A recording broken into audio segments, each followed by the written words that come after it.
জাতি আজ এক ক্রান্তি লগ্ন অতিক্রম করছে। আগামী দিনের নির্বাচনকে জামাত ইসলামী তার অবস্থায় নিয়ে যে সরকার গঠন করবে, নাকি জাতি আবার পরাধীনতার শৃঙ্খলা আবদ্ধ হবে, এই অবস্থায় জাতি আজকে উপনীত হয়েছে। কথা বুঝেন কিনা? কথা বুঝেন? আমি আপনাদের বলতে চাই যে এই অবস্থা থেকে পরিত্রাণ পাওয়ার একমাত্র অবস্থান হচ্ছে, এই পরিত্রাণ পাওয়ার একমাত্র অবস্থান শাপলাপুর থেকে আরম্ভ করে সমস্ত এলাকার বাংলাদেশের সমস্ত মানুষ কিন্তু ইসলাম এবং জাতীয়তা, ইসলাম এবং সার্বভৌমত্ব রক্ষার ক্ষেত্রে ঐক্যবদ্ধ এক বাংলাদেশ সৃষ্টির মাধ্যমে আগামী দিনে এই সংকট মোকাবিলা করা যাবে। তাই আজকে আপনাদেরকে বলতে চাই, আপনারা যারা আজকে এখানে বসে আছেন, আপনারা মনে করবেন না যে আপনারা শাপলাপুরের এক কিনারায় বসে আছেন। আপনারা হচ্ছেন এই জাতির সূর্য সন্তানেরা, যারা আগামী দিনের রাজনীতির গতি প্রবাহ পরিবর্তন করে দিতে পারবে। আপনারা আপনাদের অবস্থান থেকে যে শক্তিশালী হন এবং সুন্দর বাংলাদেশ গড়ার জন্য, নূতন বাংলাদেশ গড়ার জন্য, দুর্নীতিমুক্ত বাংলাদেশ গড়ার জন্য স্বপ্ন দেখেন, জামাত ইসলামের হাতকে শক্তিশালী করতে হবে। একজন একসাথে বসে সমস্ত জায়গায় গিয়ে প্রত্যেকটা ঘরে ঘরে গিয়ে এক স্পাতে বসে ঐক্য গড়ে তুলতে হবে।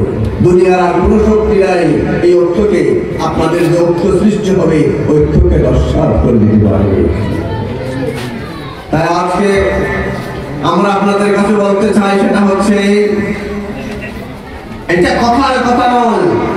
আপনারা দেখবেন যদি আগামী দিনের যদি ভোরের অবস্থা হচ্ছে কি অবস্থা দেখেন না, ওরা বলছে যে ভোট এবং গণভোট, জাতীয় ভোট এবং গণভোট একসাথে হবে। জামাত ইসলামী বলছে না, এটা সম্ভব নয়। লজিকে কথা বলে, যুক্তির কথা বলে না। জাতীয় ভোট এবং যদি গণভোট একসাথে হয়, একটার গুরুত্ব আরেকটা বুঝবে না, সাংঘর্ষিক হয়ে যাবে। সেজন্যই এই নির্বাচন বর্জন হয়ে যাওয়ার সম্ভাবনা আছে। জাতীয় নেতৃবৃন্দের কথা বলছে, আপনাদেরকে বলতে চাই, আপনারা কি জাতীয় ভোট এবং গণভোট একসাথে চান? না, আমরা একসাথে চাই না, আমরা পৃথকভাবে দেখতে চাই। তাই আমি আপনাদেরকে বলতে চাই যে এই ব্যাপারে জামাত ইসলামী কর্মসূচি ঘোষণা করছে, 8 দলীয় জোট একসাথে মিশে বাংলার স্বাধীনতার ওই যে সিরাজউদ্দৌলার স্বাধীনতার পরে 190 বছর যে স্বাধীনতার সূর্য অস্তমিত হয়ে গিয়েছিল, আজকে আবার সেই সূর্যের অস্তমিত হওয়ার স্বপ্ন আপনারা দেখতে পাবেন। আসলে সূর্য দেখা যাবে না, কত দেখা যায় না। গোলামীর জিন্দির আবদ্ধ হয়ে যেতে হবে। এ জাতিকে জাগ্রত করতে হবে। এ জাতির শানিত অবস্থান, এ জাতির শানিত বিবেক আগামী দিনের বাংলাদেশকে রক্ষা করতে পারবে। দুনিয়ার আর কোন শক্তি দিয়ে এটা ইয়ে করা যাবে না।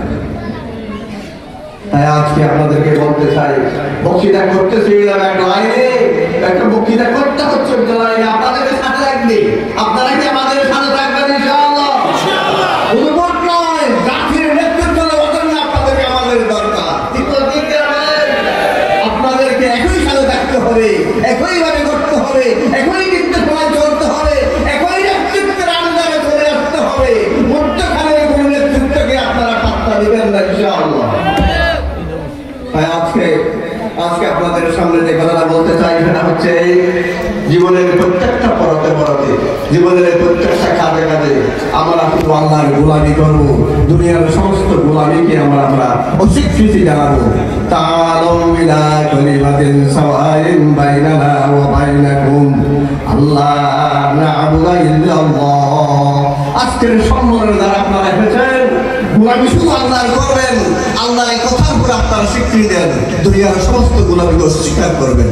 এই চক্রানি আজকের সম্মেলন ধরে যেতে হবে, ঘরে ঘুরে যেতে হবে, পাল্লা মাথায় কথা বলতে হবে এবং পাল্লার আল্লাহর ঐক্যবদ্ধ শক্তি আগামী দিনের ষড়যন্ত্র মোকাবিলার জন্য যথেষ্ট হবে ইনশাআল্লাহ।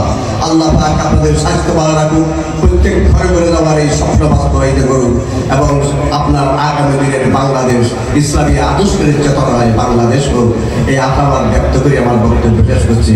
আল্লাহ হাফেজ। আসসালামু আলাইকুম ওয়া রাহমাতুল্লাহি ওয়া বারাকাতুহু।